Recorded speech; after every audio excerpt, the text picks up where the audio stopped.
বহু বছর পরে ঠিক হয়েছে আমরা পিকনিকে যাব, তাও পাড়ার লোকজন মিলে।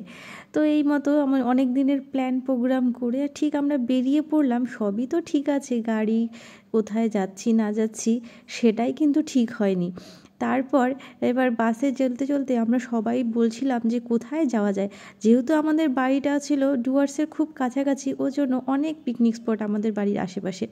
ওই জন্য আমরা ভুটানের ঠিক পাশে একটা ভিউ পয়েন্ট দেখে চলে গেলাম পিকনিক খেতে। তো সেখানে গিয়ে সারাটা দিন প্রচণ্ড মজা করলাম। আর তোমরা ভিউটা দেখতেই পাচ্ছ কেমন সুন্দর হয়েছে।